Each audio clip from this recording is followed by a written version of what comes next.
Welcome back. You're watching Front and Center here on NTV. Many thanks for staying with us. We want to get into some politics tonight. A lot has been happening this week. The President, William Ruto, meeting Azimio members of Parliament and senators at State House Nairobi, started with around 8 members, 7 MPs and 1 senator, allied to the Orange Party or to Azimio. That is at State House Nairobi. Of course, yesterday again, on Wednesday, the President did meet about 30 MPs from Central Kenya, of course, allied to Azimio, most of them Jubilee members. And that has got the Azimio La Umoja One Kenya hierarchy not sitting pretty. And of course, today there has been more developments in that retreat at Manzoni, where the ODM party has kick-started the process of kicking out, possibly expelling the 8 members of the August House who met the President. Of course, the party, the Secretary General of ODM, Edwin Sifuna, saying that the party has started that process of disciplining those members. We want to get into that. What has been happening? Those members are simply saying, look, we just want to get development funds or projects for our people. So is it politics of tokenism by the President and the Kenya Kwanza administration? Or is Azimio in real trouble? Is it disintegrating? We also have Herman Manyora joining us live from Manzoni. Shall be getting there in a short while. Dismas, in 60 seconds only. What is happening? Let's start where we should at ODM. What is happening to the Orange Party? It seems to be turning red. Well, you know, when you're a political leader in Kenya, for you to be able to survive and have your troops in order, you need to have 2 things: power to inflict pain and pleasure. So it seems to me that Mr. Raila Odinga is losing power to inflict either pain or pleasure. That's why people are bolting. And it's become very strict in the last few days. And he's also been giving mixed statements. You recall a few days ago when President Ruto went to Nyanza province, he told the governors to roll out a red carpet for President Ruto. But on the other hand, when MPs on their own motion go to State House, he loses his cool. So because he's sending out mixed signals, the MPs have decided to bolt. Herman, let me come to you. What do you make of what has been happening this week with Azimio and the President, culminating, of course, in today's events, where you are in Manzoni? First, is that this is nothing new, and there's nothing wrong with the MPs meeting the President of the Republic of Kenya. Secondly, we know from history that whoever wins the presidential race will most likely go to attack the opponent's staff. It began in 1992 when Moi won the election, but he didn't have a comfortable majority in Parliament after the first multi-party election, and he went poaching in the famous defections. So Kenyans are used to this. Those with power will attract people, because we live in a country where people don't have values, where leaders can be attracted to very little in terms of money or whatever it is. So I'm not surprised. So do you support the move by the ODM hierarchy to kickstart a process to, expel or discipline those members? That move, if I was in ODM or Azimio, by the way, I came here as a consultant. I didn't come here as a member. I came to give a presentation, to make a presentation. But it's laughable. When they had Uhuru Kenyatta, they couldn't manage Aisha Juma. She did her 5 years. There were people like Malala, Osozi, and the rest, and a host of others. If they couldn't get rid of them, even when they had violated the law, how much less can they get an MP out of Parliament today when that MP has gone to the Ruto side? So it is laughable. They will achieve nothing. All right. Thanks for those words. Ogla, you are former treasurer of the ODM party. What are your sentiments to what's happening? What happened today? What has been happening this week with those members meeting the President? We have been praying for many years that Kenya becomes mature in democracy and in everything. And so I believe that the MPs have just done what is right. Whenever someone has become a president, it becomes the father of the nation. So they just went to meet their president, the president of Kenya. They did not go to meet an opposition leader anymore. He is the one that was sworn in to be the president.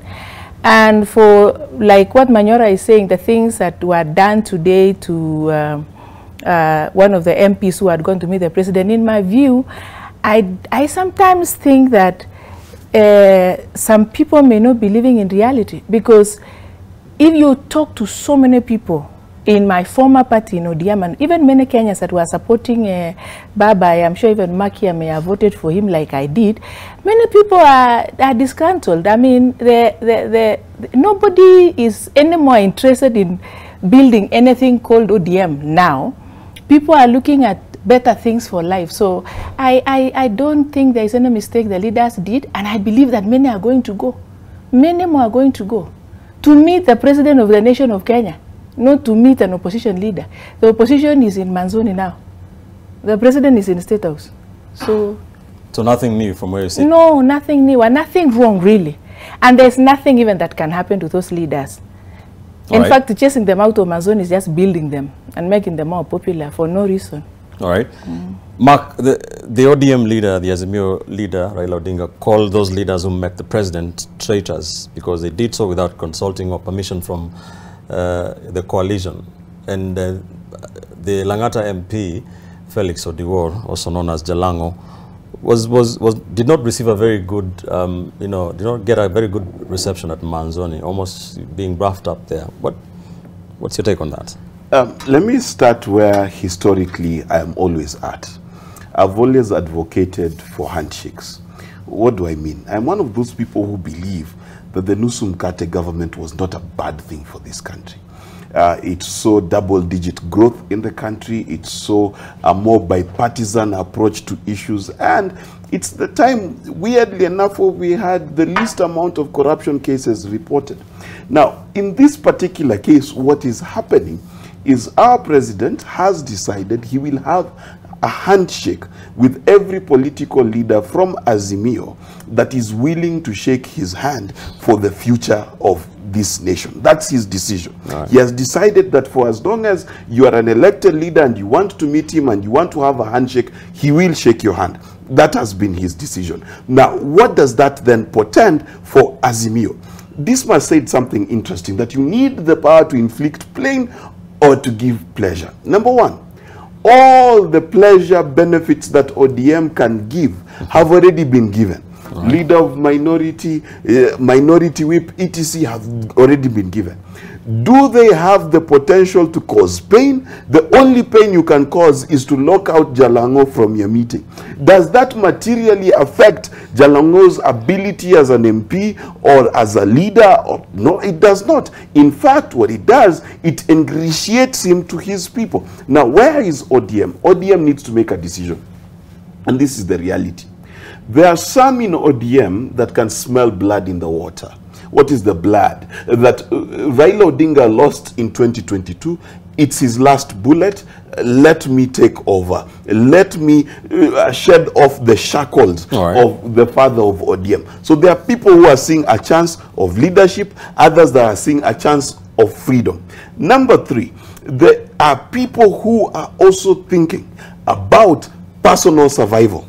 Personal survival in the sense that if they align themselves with the ruling coalition, they are likely to reap personal benefits. And lastly, there are those who are thinking that, you know what, for the sake of my constituency, to cut the right deals, let me join the ruling coalition. Those are the issues that ODM has to face. It's a tough decision. It is Mufasa versus Ka. All right, and just to bring up to speed, those MPs are those that met the president. That is, they included Gideon Ochanda, the Bondo MP, Elisha Odhiambo, the MP for Gem, already member of Parliament Mark Nyamita, Suba South MP Karoli Omondi, Kisumu East MP Shakil Shabiru is an independent member of Parliament, is not an ODM member, and of course Felix Odiwuor Jalango, the Langata MP, the Rongo MP Paul Abuor, John Owino, MP for Awendo, and of course the Kisumu Senator Professor Tom Ojenda. Very quickly, Dismas, if the disciplinary proceedings against these legislators go through and the party hierarchy decides they should be kicked out. I mean, we've seen this so many times, but no MP seems to lose their position. Apart from Raila Odinga himself, when he disagreed with people in Fort Kenya some years back, and he resigned and sought a fresh mandate from the people of Langata and got re-elected. So, do you think these MPs risk getting kicked out of Parliament? Well, first things first, in my view, there is nothing wrong for any leader in Kenya, elected or otherwise, to meet with the President Ruto and have a conversation. I think it's their democratic right. Whether or not you voted for him, you got the opportunity to meet with the President, whether you're a business leader, religious or political leader, and you must not be penalized for that. Now, probability of kicking out an MP from the National Assembly or the Senate on account of the facts that they've had a discussion with President Ruto is 0. The earliest maybe you can be a success is 2028. Because we've got from, I mean, if you look at the Kenyan political record, for instance, Mr. George Osotsi, who is now a senator, he was kicked out of ANC when he violated the party policies, principles, and philosophy. But he quickly went to the High Court, and the matter stagnated there. Godfrey, sorry. So the decision taken today by the political party that they're going to be disciplinary measures, in my view, they're shooting in the dark. Probability of success is 0. In fact, what Mr. Raila Odinga needs to do today is to ask himself, why are my MPs, why are the elected leaders of Azimio going to meet with President Ruto with alacrity? He should seek to understand their reason d'etre. Why are they going to visit him? And then, if he wants to punish Azimio members or even ODM members, why can't he start with the elected governors who rolled out a red carpet for President Ruto when he visited Nyanza?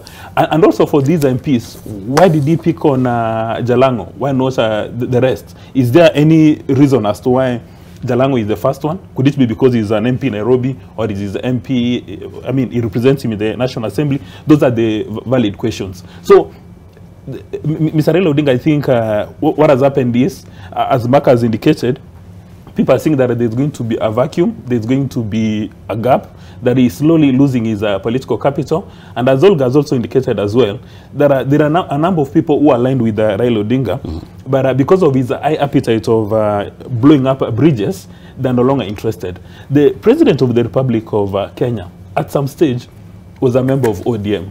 He left because of Raila Odinga. The former president, President Kenyatta, was in ODM. And the list is as long as your arm. You can talk about Musalia, you can talk about Wetangula, and all these people have done business with him. But at some stage, he decides to blow up the bridges, and he is left naked. All right. All that thoughts. When we return after this quick commercial break, we'll take a look at some of these deeper issues. We'll answer the question, are those MPs wrong to go meet the head of state for whatever reason that they are saying they did? Does that show disloyalty to the party? Is the president practicing politics of tokenism, you know, promising you this and that for your support? Or is the Azimio coalition and ODM, by extension, disintegrating slowly? We'll seek to answer some of those questions when we come back. Don't go too far. You're watching Front and Center.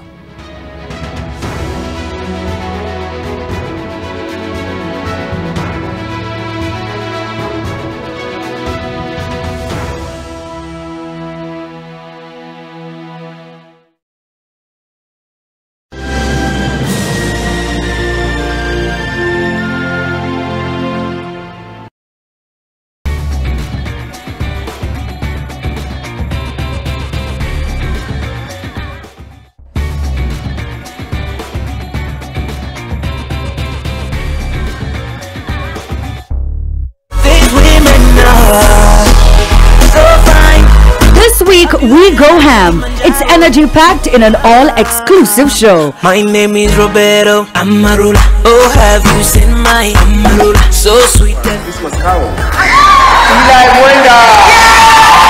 Angela, I know you like teasing, I know you like freaking, I know you sound easy. On the decks, playing your favorite tunes.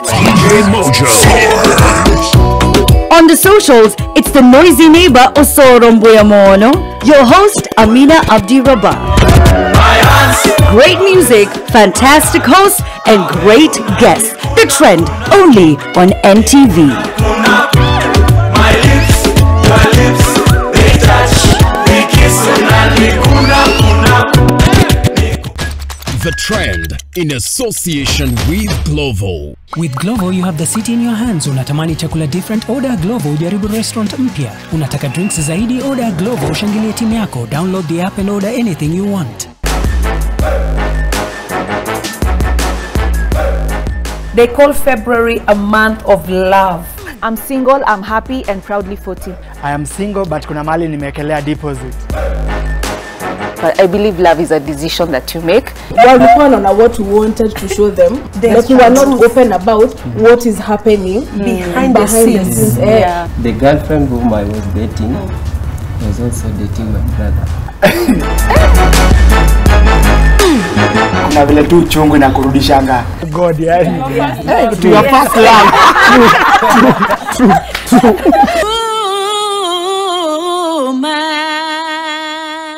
Grow your biashara by accessing loans, investment options, convenient banking, network opportunities, and so much more.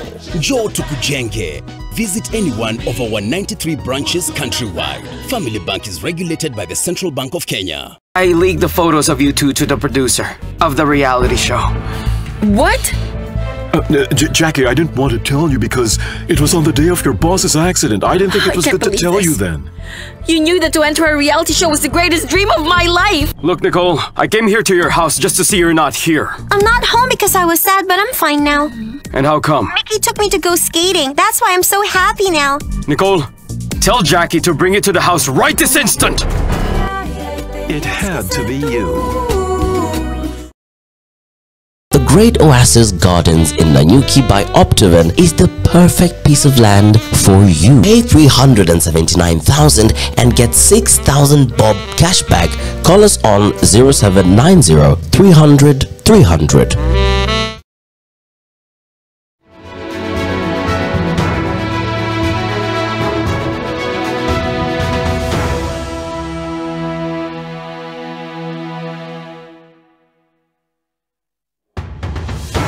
Front and center here on NTV. Many thanks for staying with us tonight. It's Politics 101. We're talking about what's happening in the Azimio la Umoja One Kenya coalition political party and by extension the Orange Party. I'm with Haman Manyora, political strategist. Also with me here is former CODM treasurer Ogla Karani. I also have with me communication strategist and political analyst Mark Wichachi, as well as political risk analyst Dismas Mokua. We want to seek to answer several key issues or questions here. One is there anything wrong with members of parliament belonging to the opposition or the minority side going to meet the president? And or is ODM or Azimio disintegrating? And finally, is Ruto practicing the classic politics of tokenism? Let me come to you, Aman Manyora. Is there anything wrong with the MPs from whichever side they are, or the Azimio coalition in this matter?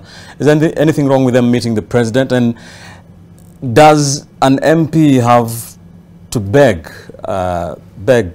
in quotes the president for them to have a project in their constituency, or some funds from the national government? I think we are all agreed, and we've been saying it, that there's absolutely nothing wrong with any leader, elected or otherwise, meeting the president. Absolutely nothing wrong. And nobody should vilify any leader for meeting the president. However, going by our history, as I've said before, our leaders are attracted like flies to that other thing we know. And that anytime a group of leaders visit State House, over the years, people have come to conclude and to believe that they are taking their stomachs there. Now, to answer your question about going to beg, in Kenya we say development. There is nothing, absolutely nothing, that the president can give anybody or any leader. The only power the president has, for which you can even go and kneel down and beg in the Constitution, is the power of mercy. He can commute a death sentence, he can set you free, and all those things mentioned in the Constitution. That is where the president has power, for which you can even go and beg. But in terms of development, there is absolutely nothing that leaders can say they are going to get it from the president. Nothing. All right. I don't know where they are getting the law. Yeah. This much, do you agree? We saw the 8 or 9 from Azimio on Tuesday, then we saw about 30 from Central Kenya from Azimio. We've seen very previously staunch members of Azimio, the likes of Kanini Kega, the former Kieni MP, and the former Muranga woman representative, Sabina Chege. You know, they're now best of buddies, politically speaking, with the president. I mean, what is it about? You know, first of all, when you look at politics is all about you run a campaign on your priorities, you get power, then you distribute resources. So the person in Kenya with the yam and the knife is President William Samoei Ruto. He chairs the cabinet. The cabinet comes with the proposals through the National Treasury. Then they go to the with the 2010 Constitution. Yeah, of course, you know, the proposals go to the National Treasury. And then the National Treasury, Professor Ndung will prepare his budget proposals. They go to the National Assembly, where they're going to be, where the MPs now do the actual allocation of resources. But who has the majority in the National Assembly today? Who is the majority leader? Who is the chair of the Budget and Appropriations Committee? If the president has got a soft spot for any elected leader in Kenya, probability of him influencing resources to come to your constituency is almost 100%. That is the practical. That is what happens in practice. In theory, you can go to the top of Mount Kenya and say he's got no powers at all. But he chairs the cabinet. The cabinet originates proposals through the National Treasury. He controls the National Assembly that have the last word. So he's got a view. He can influence development policies and priorities. But as the people have been going to see the president, the question we must ask ourselves, number one, whether or not they actually understand their role. And when they say they're going to look for development projects, do they actually mean it, or do they go there for ulterior purposes? But as far as I'm concerned, anybody has got a right to go and meet with President Ruto, anybody in Kenya, actually anybody from the entire world. But what we must question is, what is their agenda? Are the agenda aligned to our national and public interest? That should be the question. So that when Jalango goes to State House and is mistreated when he goes to Manzoni for the meeting, that is unacceptable. However, again, we must tell our leaders, because a number of them go lying to Mura, that you can only get Maendeleo if you are in government, while in fact they're in government. They're in, when you're in the National Assembly or Senate, you are part of government. So this idea of saying that tunataka kuingia kwa serikali tuwaletea Maendeleo, that is a lie. A proactive member of the National Assembly, you're supposed to be jumping from one cabinet secretary's office to another, lobbying. You're supposed to be looking for donors. You're supposed to be working with NGOs, anybody with the resources. So you cannot go sit on top of, you know, go at Manzoni Lodge and have coffee the entire day and claim that you are waiting for development. You must proactively look for it. Okay, Ogla, like this was saying, the Kenyan Constitution envisages a minority and a majority in Parliament. The members of Parliament of the National Assembly are in government. Their leader, the Azimio party leader, Raila Odinga, called those 8 members of Parliament traitors. Are they traitors from where you sit? No, okay. There's a way in which they are not traitors. Like, have they let their party down? No. They've not let anybody down. They've gone to see the president of Kenya. They've gone to see another Kenyan. Like, they could come to see you anyway, even if he was not the president. So the issue of traitorism is not there. There is a way in Kenya in which when you are in opposition, even if you are a leader, actually, you can be locked out in some of these government offices from things that you would have wanted to be done for your constituency. So whereas, as Manyora says, a constitution does not even give the president any power to do anything, but there is a way in which when you are aligned to government, you know, like he says, there's a way in which when you are associated with the government, doors can open for you, even if they are not doors from the president, but they are open in the other, you know, mainstream government sectors. However, these leaders of ODM who went to State House need not to really apologize, because the question I ask myself, they just need to say, I went because I also feel I need to move on. The question we need to ask ourselves is, if it was Raila himself, my former party leader, a man I really honor, if he was the one who had handshake with Ruto, he was the one who had gone to State House, what were the members supposed to do when he went to do handshake with Uhuru? Do you think there was anybody who was prepared? We were all rolled to join a handshake that had just been decided somewhere else. Fact is, like he said, we know very well that the calling, I'm not even going to talk about the time of Raila being over in politics, no. I think I have come to an acceptance that Raila's call, or Raila's personal decision, not God's call, was to be a people's advocate, not to become a president or not to become anything in government. And this he plays very well when time comes for elections. I know last election, everybody is saying, oh, elections were rigged, elections were this. Fact of the matter is, we had everything in ODM that gave us power. And the fact that that power was not taken was because nobody wanted that power. So please, I wish we could just accept that whether the government stole, whether President Ruto or his party stole elections, or they did not, we left them to take power. ODM and Azimio left them to take power. And it is not even the whole of ODM, neither is it even the whole of Azimio. Because I know there are some people in Azimio who really put the whole of their might. And that is why you saw most of the MPs from Jubilee, they were shocked because they actually did not genuinely believe that they could be in opposition. They thought they were going to government because everything worked for them. President Uhuru opened every door and made everything possible for Raila to become president. But the man did not just want to become president. That is clear. He didn't want to become president. Why? As a Christian, they say sometimes God, person, or the devil can deny someone a position. What would you say he didn't want to become? I mean, it was his 5th time to go for the top seat. Yes, and this time everything was available for him. Even the things that we are now hearing being said, that this and this should have happened, this and this should have happened, he knew. Let me tell you, in ODM, Raila knew everything that was happening. He was told this and this, there is danger here, there is danger here. But there were so many things, I don't want to waste a lot of time, that happened that made it very sure that he was not interested. Because anytime he was given information that was vital, right, he did not want to pursue it. Whether he assumed, as I've heard some people saying, that he had government and so government will give him power, or that he already assumed that he had power, all that may not be true. You know why I feel even though this time the presidency was his to lose, and he lost it because he didn't want, in 2017, how was his agent in Bomas? And I remember we saw it very early that the rigging was happening.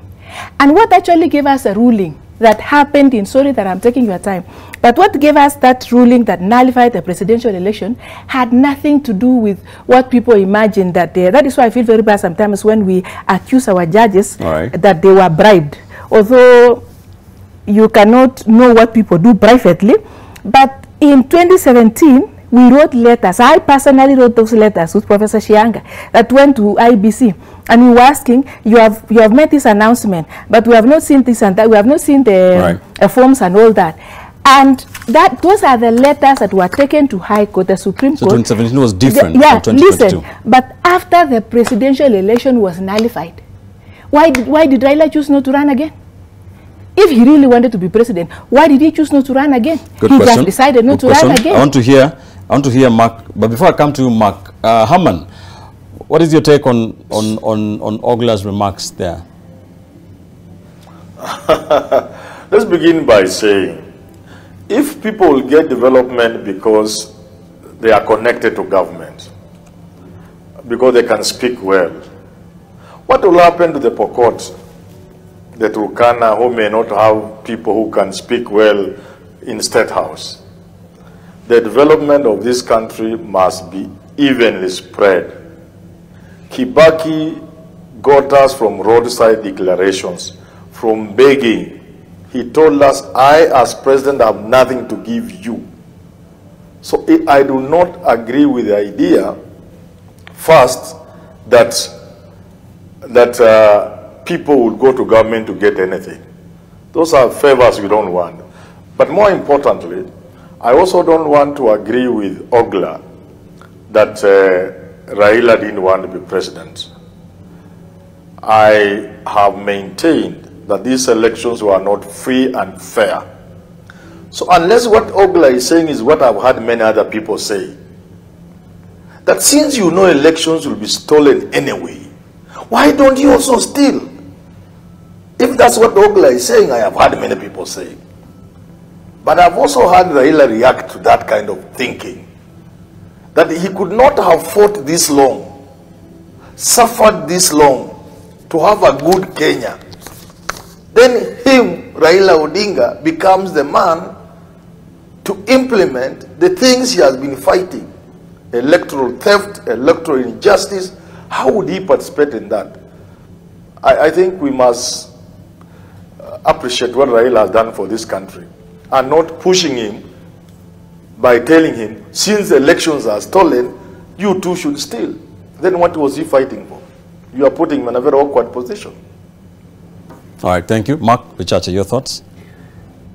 In a movie, when the main character shoots his gun and then the last bullet rings out, all the enemies round about know that it is time to hunt him down. Now, fortunately or unfortunately for Raila Odinga, there are many who hold the opinion that his last bullet has just rung out. And that means that there is growing rebellion.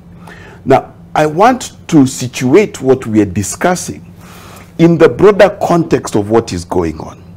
Raila Odinga is in the fight of his life to maintain relevance. He has declared that he does not recognize, as the leader of ODM and Azimio, that he does not recognize the presidency of William Ruto. Right. So he is on a warpath. He's on a warpath to save his career. He's on a warpath to save face. He's on a warpath, in fact, to also win over people like Olga and perhaps even myself, who have given up on him. So he has a warpath. Now, in that situation, when you look at the 8 MPs, based on where Raila Odinga is standing, he will say that he has been betrayed, because he expects that the enemy of my enemy is my friend, and the friend of my enemy is my enemy. That is the adage being used here. Now, is it wrong, to the question, that MPs should visit the president? Certainly not. They should. Right. What is wrong, however, is to besmirch the name of the presidency in saying that the development your constituency needs can only be secured when you visit State House. Why are you besmirching the president? Because you are saying the president is unable to take care of his people. Because everyone in Kenya is part of his people, unless an MP goes to see that is wrong. However, truth be told, that MPs understand full well where the goodie bag is, and they are pursuing it, and that is their right to do so. But we need to bring it back to where our constitution envisioned such conversations would be. Our constitution was based on the minority majority question, issue in the United States, where we have seen when they need to come up with bipartisan solutions, such as the increasing of the ceiling debt, of the debt ceiling in the United States, you will find that the Speaker and different leaders within the Senate and Congress will go meet the President with a clear agenda and with clear issues. The problem with our MPs is they went there and they did not have a clear agenda and clear issues to discuss. They gave us vague ones. Now, what does that mean for Azimio? The truth is, Azimio is hemorrhaging elected leaders.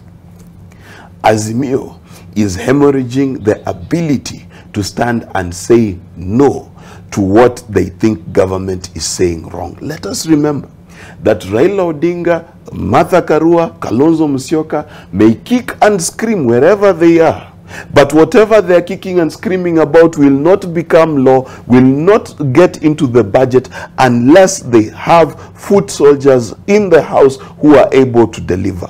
Now, what is happening here, whether you want to call it whatever you want to call it, it is the president has decided, and I said it from the beginning, that he will have a handshake with everyone from Azimio who's an elected leader and pull them towards the ambit of UDA to the detriment of Now that you've said that very quickly, would you say that the president is speaking from both sides of his mouth by saying, I want a strong opposition, and then going ahead and having a handshake with everyone, like you say?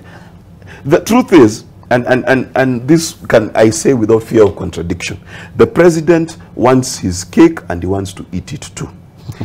He wants the ability to have absolute control of parliament, which is smart politics. That is what you should do. Any president sitting in this constitutional order should try and do so. But at the same time, he is very clear in his mind that politics in this country is us versus them. At the end of the day, you will need a boogeyman, and the boogeyman for the longest time has been Raila Odinga. Now, without Raila Odinga in 2027, who's going to be the boogeyman? So you need opposition. Good question. Very quickly, let's switch. Let's flip. Let's switch the gears here. Dismas, the president. There's a school of thought that indicates that the president is using the proverbial stick and carrot for a lot of these lawmakers who are not in his Kenya Kwanza. Raila Odinga calls it an illegitimate majority because he has stolen quote unquote members from his side. Is the president wrong to have to go after this Azimio or whatever it is to try and dismantle? Others are saying it's politics. What is your thought? What are your thoughts? Well, a few days ago, there was a State of the Union address in the US, and President Biden told the new speaker that I want to work with you so that we can finish the job. And then he also called out one of the elected leaders who wants to negate his policies. So in my view, any successful president anywhere in the world, you must ensure that your legislative agenda goes through the National Assembly or the Senate or Congress, whatever the body is. And how do you make this happen? Is by having a majority, the way President Ruto has got a majority in the two houses. Right. And then also, if you can get many more members from the other political parties supporting your legislative agenda, then that's an added advantage. That does not mean that he doesn't want to have an opposition in Kenya. What we should be aiming at in Kenya is to have a situation like what obtains in the UK, where you have got a loyal opposition. Because in Kenya, there's a very big tendency that we oppose ideas not on their own merit, but on the origin. Who has come up with the idea? Who has proposed the idea? Like, for instance, you know, the legislation on now we are going to select IBC commissioners. This idea was brought forth by the handshake partners. And when it has undergone slight modification, then Mr. Raila Odinga and company say, wait a minute, the president wants a route to IBC.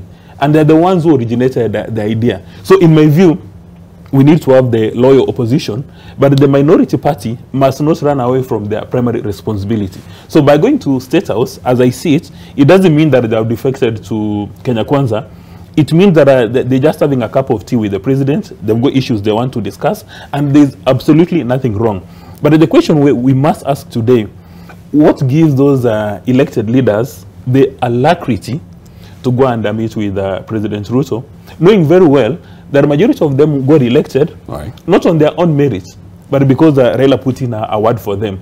And when he says that these guys are traitors, I think he's sending a warning shot, telling them that in 2027, I'm not going to entertain you, I'm not going to give you, I'm not going to have you run on my political party. But in my view, what we must do today is ensure that every single elected leaders, that the activities are aligned to our national and public interest. When we do that, then all of us will start saying Hail Mary. All right.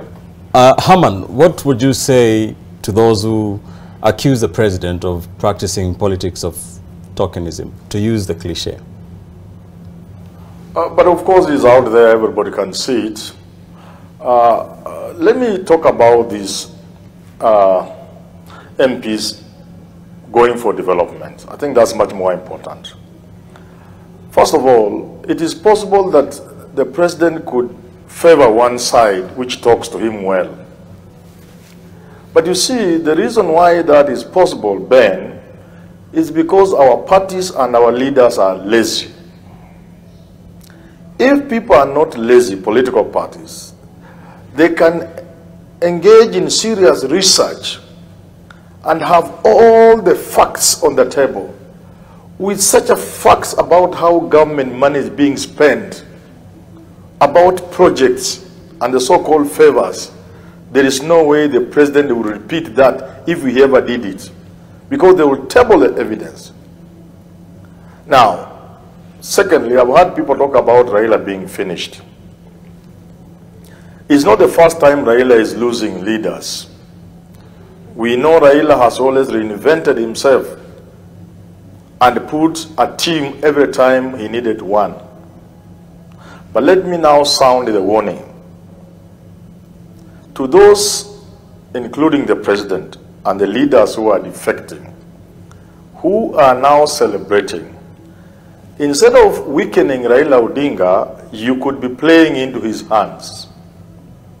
Because I've said before, when elected leaders move from Azimio, from Raila to President Ruto, Raila will take his case to the people.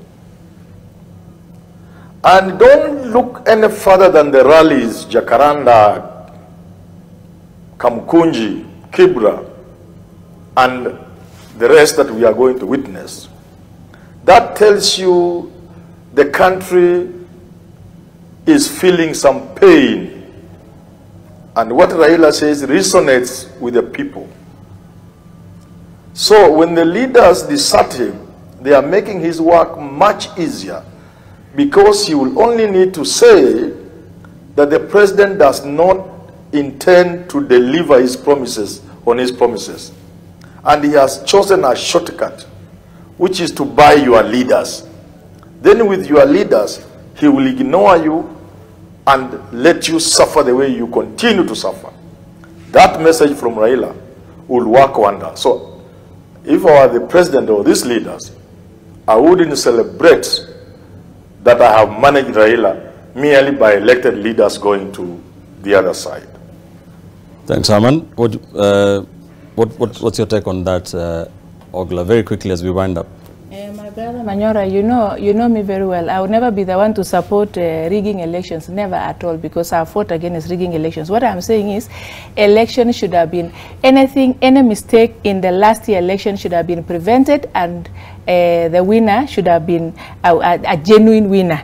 Rigging is not my part of the story at all. However, there are two things that I don't think Raila will win in this nation at this time. This matter of going to the public, I really wish he could go to the public and talk about the ills, which is his area that he has chosen, the ills or the mistakes that he feels or the shortcomings of this government. I think that will sell. If there is anything that the government is not doing right, that is what he should do because of his position as an opposition leader, and he does it very well, and we thank God for him. To say Raila is finished is not right, and we will never wish that old man finished. I even think, I am about sure that in the heart and the hearts of William Ruto, he actually doesn't want to destroy this old man. Why do I think so? Because he came from him. You know, the best politician in Kenya are those who are trained by Moi and Raila, and all of us are actually the best people because we are trained by these great people. And that is why even William Ruto himself is a president. He himself said that he wanted to start a very good and stable, he wanted to strengthen opposition. I don't know why we did not wait to see that strengthening of the opposition, and I hope it is still going on. Raila is not finished, and nobody is wishing him to be finished because we need opposition. However, the issue of votes were stolen, or the issue of MPs have been bought, in my view, is not going to sell. Because who actually tells us that these MPs himself or these leaders from Azimio did not request to go and see the president? In the first 1 or 2 weeks, Karoli Omondi himself said, I'm going to work with the government. And we are in Kenya, we are Africans. Africans will always want to go around power. Right. So there's a possibility that the tokenism you're talking about was not even leashed by the president. It was the MPs who went to seek for it. And much more, and I don't even think it was so much for the people. It is actually a lot of personal protection and personal security. All right. So let us just pray that, you know, Raila is not finished. Nobody is wishing him finished. So Raila is not finished. No, it's not finished. But he shouldn't measure on things that don't add value now. All right. He disappointed people in last election, and let's leave it there believe in that. In terms of Azimio, we'll continue to discuss whether Azimio is finished or not, but it is definitely under siege. This was Mokwa, 1 minute. Your final thoughts? Well, you know the reason why Raila Odinga is holding all these political rallies and saying that his votes were stolen, he knows for a fact the moment he admits that he lost in a free, fair and credible election, his brand is going to suffer brand dilution, he's going to lose his political capital, and then ODM is going to disintegrate. So he has to give his people false hope, and that's what he does every 5 years. All right. Mark Bichach, I think this country needs to focus. And the focus is that the people are in pain. It does not matter whether you are Azimio or UDA. The fact is, when you go to to pay your electricity, to put fuel in your car, to buy a loaf of bread, you're feeling the pinch. The focus that this country needs to focus on is how do we fix the pain for Mwananchi? How do we explain that Mwananchi is going to survive 2,000 shillings for NSSF? How is Mwananchi going to survive the future? If Raila Odinga and indeed our President William Ruto want to really connect with the people, forget the handshakes with the MPs. They have parks, they have big cars. Begin a handshake with the people. Deal with the pain of the people. We are crying. I just came from one of our local gathering places. The people are crying. Kimani is crying. And when Kimani is crying, you must understand that this country is in pain. Now, will Raila Odinga answer that call, or will William Ruto? Thank you. Ogla, 30 seconds. What would you leave Kenyans with tonight? We need to be as genuine as Mark has just said in Kenya. When you say that other people have stolen and other people have not stolen, I want to say, like Jesus Christ said, can the one who is very innocent stand and throw the first stone? Let us not be lying that I'm an angel, when you yourself also, everybody of these leaders is busy doing some things behind the curtains, and then when things that do not go your way, you say others have rigged. Let's just face the problems that the people of Kenya are facing and forget about power. What is this in power? What most of these people in Azimio are looking for now? They are looking for handshake, and they want to go to government. They don't want anything else. They want individuals to go to government. Let us forget about rigging and help Kenyans. Haman Manyora, 40 seconds only. Give us your final thoughts tonight. The river that separates the people of Kenya from their leaders is swelling and breaking the banks. And so long as Raila remains with the people on one side of that swelling river, and as the leaders gather on the other side, including those crossing over from where the people are and joining the other side of leadership, you can only tell what is going to happen in this country. That the people will certainly, because of the sovereign power they enjoy, will have to ensure that their leaders will not continue letting them down, and that they will not continue sleeping hungry when leaders are enjoying over a cocktail on the other side of the river. Thank you. Thank you, Haman. Thank you, ladies and gentlemen. Haman Manyora, political strategist, joining us all the way from Manzoni. Dismas Mokua, political risk analyst, political analyst and former treasurer at the ODM party, Ogla Karani, and communication strategist and political analyst Mark Bichach. Many thanks for joining us on the show tonight to help Kenyans make sense of what's happening. That's why we leave it on the show. Be sure to join us as always every Thursday night from 9:30 as we dissect some of the biggest political and governance issues in the Republic. I am Ben Kitili. I leave you tonight with my file, and it is taking away from politics, talking about other things. Take a look.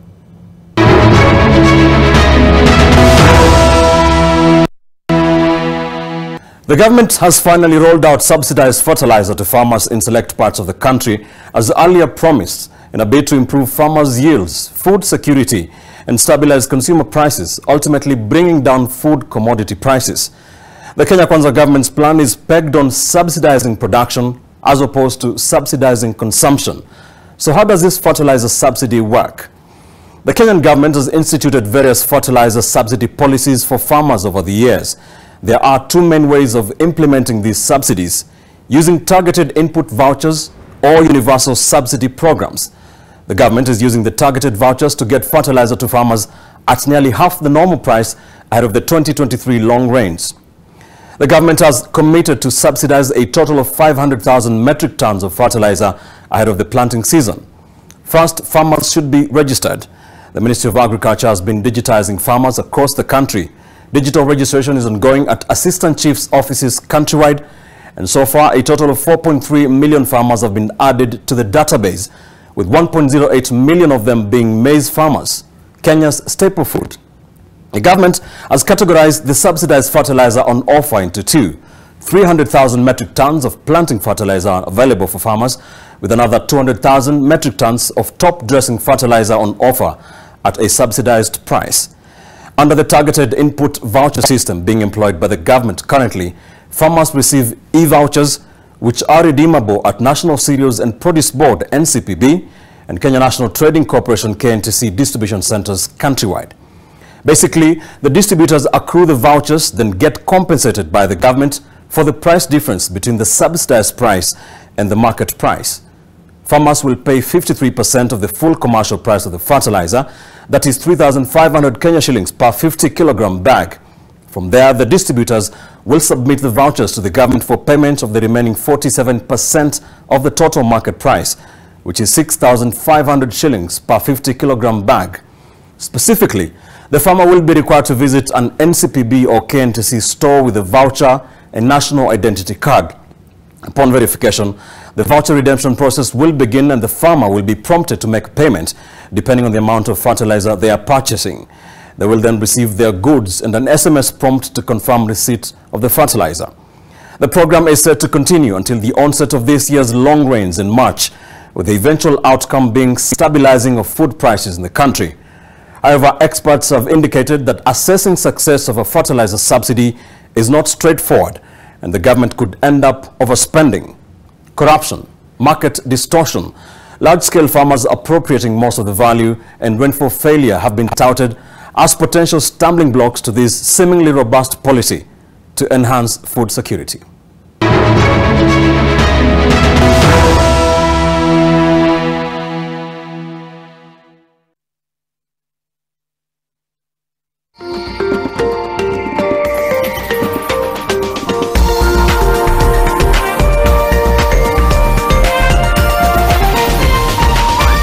This is NTV.